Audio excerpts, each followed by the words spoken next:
My sister, it is time to hear story. Let's go under the lemon tree to meet Baba Badon. Tourist time. Tourist. Lábẹ́ igi òroǹbó. Láńgbé kálọ o. Inú wa dùn, ayọ̀ wa yọ̀.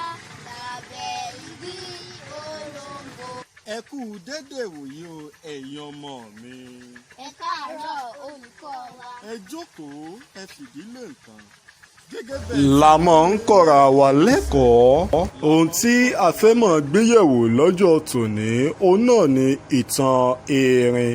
Ìtàn kí ni mo pè é? Ìtàn erin. Erin jẹ́ alágbára ẹranko. Ní báyìí ẹ máa bá tàn bọ̀. Erin jẹ́ ẹranko ńlá kan táwọn eléèbó máa ń pè ní ẹ́lífàǹtì. Ní ìlú tí à ń wí yìí, onírúurú ẹranko ló ṣòdojọ síbẹ̀, láwọn ẹranko ńláńlá àtẹyẹ ojú ọ̀run. Omi ìlú tòrò, ìkookò ajégunjẹran jẹ́ kan lára àwọn ẹ̀ṣọ́ ìlú. Ohun gbogbo ń lọ létòlétò gẹ́gẹ́ bí a ti kọ̀wé rẹ̀. Nírọ̀rùn làwọn ẹranko fi ń jẹun ẹ̀mẹ́ta lójúmọ́ àjẹkánú. Kò sógun pákáleke, kò sí agbinṣu iṣu ń ta lórí ebè. Àmọ́ ó ṣe pé lásìkò kan ọba wàjà. Bọ́ba kan bá sì kú, dandan náà ni kí ọba kan ó jẹ. Kìnìún olólàájú kan ń bẹ tó wù ú kó jọba, aráyé sì fẹ́ tiẹ̀ sí rere. Erin lákàtàbù kan náà ń bẹ tóun náà fẹ́ jọba.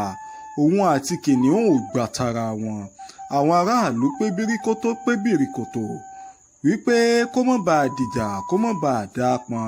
Lẹ́yìn ọ̀pọ̀lọpọ̀ wádìí eléyìí táwọn ẹranko lọ ṣe lọ́dọ̀ Olódùmarè, wọ́n wá rí i pé kìnìún olólàájú ló yẹ kó jọba. Báyìí ni wọ́n gbé ìjàpá tó jẹ́ ọ̀rẹ́ tímọ́tímọ́ fún erin lákàtàbù dìde láti lọ mú erin wá láti jókòó lórí àpèrè eléyìí tí wọ́n gbé sórí kòtò. Inú erin dùn.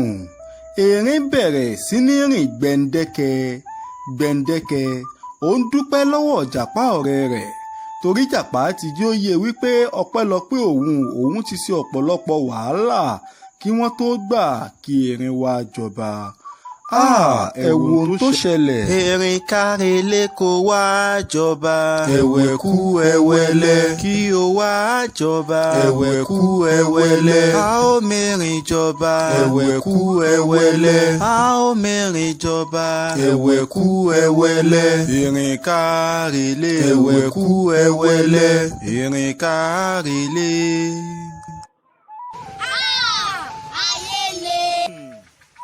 Inú ẹ̀dájí ojú ọ̀run lọ.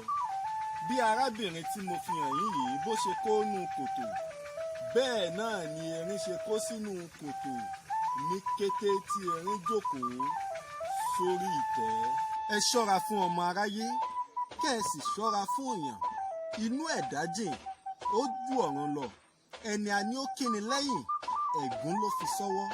Ẹni a ní ó fẹ́ni lójú, ata ló fi sẹ́nu. Aráyé lẹ̀. Ayé ṣòro, inú ẹ̀dá jìn, ó ju ọ̀run lọ. Ó dàbọ̀.